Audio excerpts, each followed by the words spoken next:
All right, so you've probably at one point in your life wanted to go travel and to another country, and when you do so, you would need to buy some of the other country's currency.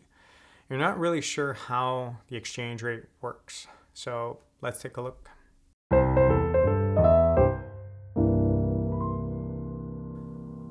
So in this video, we're going to look at how the exchange rate works. We're going to look at how you could find it online, and then how can you compare that to what you see in different banks when you go to buy and sell the currency, and try to understand all of those links.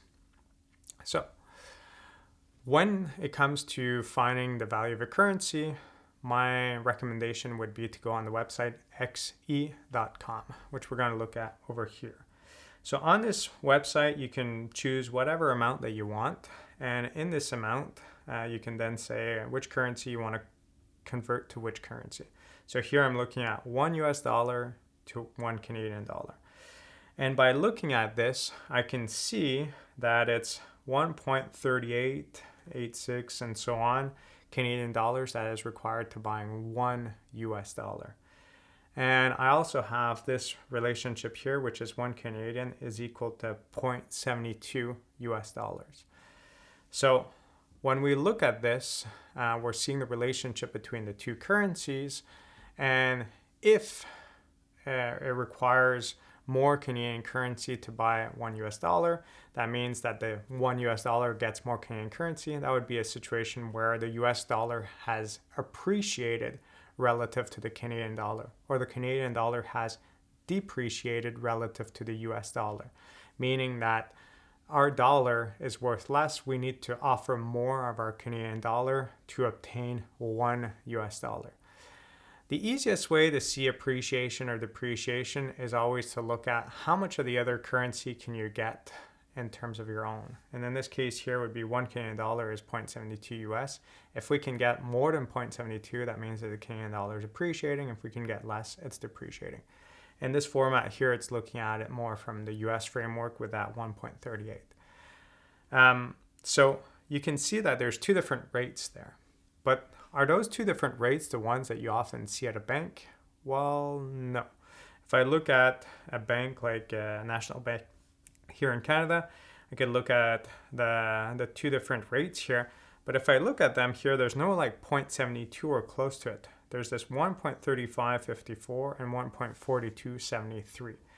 And here is this concept of bid-ask spread. It's the spread between what a bank will buy the currency from you at and what will it sell you the currency for. And in essence, what it's trying to do, it's making money. Like, it's offering a service. So although it can get the currency at a different rate than we can get from them, they're going to essentially offer less money to someone who wants to sell their US dollars. So let's say they buy $100 from an individual, they'll pay 135. And then you're another individual that wants to buy from them. They'll say, cool, you want that $100 US? It's going to cost you $142. So it's buying at 135 Canadian dollars and it's selling at 142. That spread between the two is the profit that they make. The thing here to consider is that this amount here is typically, it varies from day to day, but throughout the day, it's pretty stable. Like here it says at 11 a.m., it's 12:05 right now, so it hasn't really changed yet. Okay, so this amount here is constantly changing. If I were to, it hasn't changed yet. I'll come back to it later and it's changing. But it changed since before.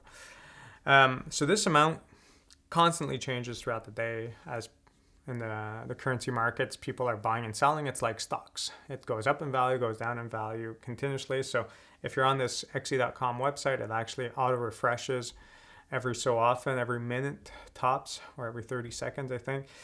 And the reason for that is just so that you don't have a rate that's out of date showing up on the screen. So here 1.38, once again, here 1.35, 1.42. So the gap here that exists is really for the banks to make profits. And all of this is referring to the cost in Canadian dollars to getting US dollars. So like you'd have to multiply whatever amount you want in US by these rates here to determine how much you can get if you're selling versus what you'd have to pay if you're buying. Same things arise with other countries. Sometimes the spread may be bigger if the countries goes through a lot of volatility in their value, just to make sure that throughout this time that they're not losing money if the currency plummets or takes a lot of value rapidly. And also you have to consider it from a banking perspective that there might be a gap of time between when someone sells them this currency and when they find someone else to buy it from them. So heavily traded currencies will tend to have a smaller bid-ask spread. When it's more rare currencies at the location where you're buying it, you might have a greater bid-ask spread. So if you're going to this random country that's not very common for Canadians to go to, you might get a worse rate at your local exchange place than if you were to go in that country and exchange another currency for theirs. And US being a more common currency, if you come with US, you'll typically get a better rate. So you have to understand how they work, what appreciation means. So appreciation means getting more of the other country's currency for your own. So an appreciation of the Canadian dollar is getting more US dollar per Canadian dollar, not paying more Canadian for one US. That would be a depreciation of Canadian and appreciation of US. When we talk about appreciation or depreciation, we're always referring to two countries relative to one another, because although Canada may be gaining value on the US, it may be losing value to other countries. So it's not because the Canadian dollar is gaining value, it's because the American dollar is becoming less popular. And if I look at this chart here for Canada and US, in this period here, there's been a big drop in the US dollar value relative to the Canadian. It's not because there's been these forces necessarily that lead to more people wanting Canadian. It's a lot of people are giving up on the US because everything that Trump is doing with regards to tariffs and to a bunch of other things that they're doing to other countries, a lot of people are ditching their US currency in this process, and we can see that the currency loss more or less at least 5% in a short period of time. If we compare ourselves to the euro in that same time period, let's just see. Okay, so in that same time period, it's relatively stable, but you can see that there's been a shift that happened. There's been an increase here in how much Canadian dollar is required to getting a euro. So we can see that relative to the euro, we're stable or we're kind of losing value relative to the euro. Whereas compared to the US, we were gaining value.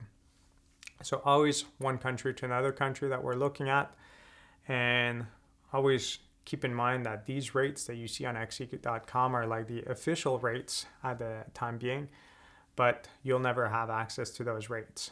Those are good rates if you want to sell the currency and you have a friend that wants to buy it. That's a good middle ground to charge each other, because it's a situation where both are gaining versus going to the bank where both would either have to pay more to get that currency or receive less if they're selling it.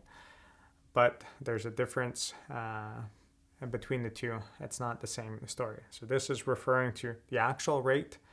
The other rate that we had earlier that showed the relationship between these two here, that having one US to one Canadian, 1.3878978. If you put 1 over that number, you'll get exactly this. These two represent exactly the same thing. It's the same mathematical equation. It's the same value. So there's no spread there. It's just showing it US dollars per Canadian or Canadian per US dollar. That's all what we're referring to. So we're just kind of flipping it over. It's one is the inverse of the other. Actual value, xc.com at the time being, then different exchange rate websites gives you an idea of what you'd actually face if you were to buy or sell that currency through them. Hopefully you understand how all of this works better.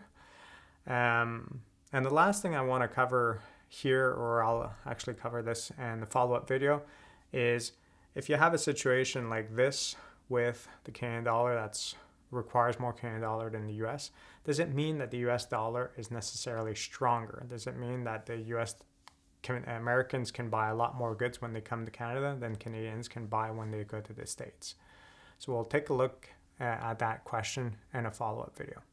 Hopefully you understand the relationship between two different currencies better and what you see at the bank versus what you can see in the official markets. Have a good day. If you found this video interesting, please consider subscribing or joining my class where I guide you to apply and expand on the information found in these videos to real-life examples. Have a good day.